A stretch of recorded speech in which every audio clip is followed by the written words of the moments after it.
I used to think my mailbox was trying to tell me I was a very important person. Every day there was a new envelope with my name on it in bold letters. Inside were colorful pieces of plastic and promises of $50,000 in instant credit. It felt like the whole world was just waiting for me to spend its money. I spent 10 years believing that a monthly payment was just a fact of life, like gravity or bad weather. If you have a pulse and a social security number in the United States of America, you are expected to owe someone something. Being debt-free sounds like a lifestyle brand or something a guy in a tailored suit yells at you about on the internet. But for me, it was just a decade of feeling like I was trying to run while underwater. I am 38 years old and I live in a rented apartment. I am not a financial genius, and I do not have a secret course to sell you. I am just a guy who got tired of working 40 hours a week, only to see my paycheck vanish before I could even buy groceries. I used to tell myself that all debt was a tool. I told myself that as long as I could make the minimum payments, I was doing just fine. Everyone I knew had a car loan and a couple of credit cards and a balance on a furniture store account. It felt normal to have a balance of $5,000 hanging over my head like a dark cloud. But normal in this country often means being one flat tire away from a total mental breakdown. I remember getting my first credit card when I was 21 years old. They gave it to me at a booth in the mall because I signed up for a free sweatshirt. That sweatshirt ended up costing me about $800 in interest over the next 5 years. I thought I was being smart by using other people's money to live a life I could not afford yet. I thought I would eventually make enough money to pay it all back without feeling the sting.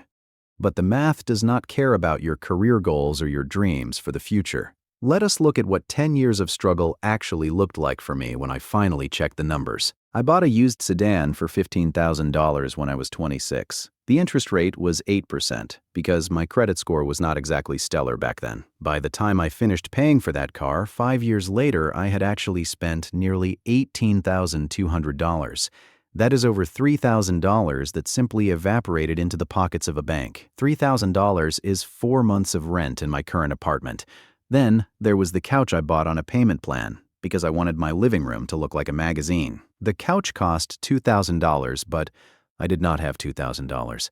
The store offered me 0% interest for 12 months, which sounded like a great deal. But I missed one payment because I got sick and the interest rate jumped to 29%. By the time that couch was actually mine, I had paid $3,500 for a piece of furniture that was already starting to sag. This wasn't designed for you to win. The consumer credit model is built on the assumption that you will slip up or that life will get in the way. When I finally sat down and added up all the interest I paid over that decade, it was over $40,000. That is, $40,000 of my life and my labor that I handed over to people who already have more money than they know what to do with. I was working a full year of my life just to pay for the privilege of being in debt. Living without consumer debt after all that struggle is not about suddenly becoming wealthy or buying a private island. I still live in a rented place, and I still drive a car that is over 10 years old. The difference is that now, when I wake up on a Monday morning, I actually own the hours of my day. If my boss decides to be a jerk, I do not have to just sit there and take it because I am terrified of missing a credit card payment. The weight that leaves your shoulders when you owe $0 to 0 people is something no one can truly describe. You stop looking at your phone with dread every time an unknown number calls. You stop feeling that cold knot in your stomach when you walk past the mailbox on the first of the month. My life is much quieter now, but it is also much more stable. So, how do you actually get out when the world is screaming at you to buy things you do not need with money you do not have? It is not about a magic trick or a side hustle that makes you a millionaire overnight. It starts with being incredibly bored with your money. I stopped looking at what I could afford per month and started looking at the total price of everything. If I cannot buy it with the money currently in my bank account, I simply do not buy it. I had to get comfortable with saying the word no to myself and occasionally to my friends. I had to stop caring that my car is the oldest one in the parking lot at my job. I started by saving just $1,000 in a basic savings account, knowing not everyone can. That $1,000 was my shield against the world. When my microwave broke, I did not put a new one on a credit card. I used the cash, and then I worked to put that cash back into my savings.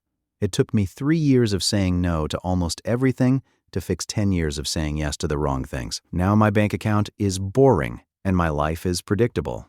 I do not have a shiny new truck or a massive television that I am still paying for 3 years later, but I have peace of mind, which is the one thing the credit card companies cannot figure out how to tax or interest. Being free of consumer debt does not mean you have made it to some peak of success. It just means you are finally standing on your own 2 feet on level ground. And once you are standing, you can actually decide where you want to go next. It turns out that life is a lot easier to navigate when you are not carrying a heavy backpack full of someone else's profits. I am still just a guy in a rental, but at least the chairs I am sitting on are mine. The mailbox is just for junk mail now, and that is exactly how I like it. Everything else is just noise designed to keep you running on the treadmill. I think I will stay right here on the ground for a while.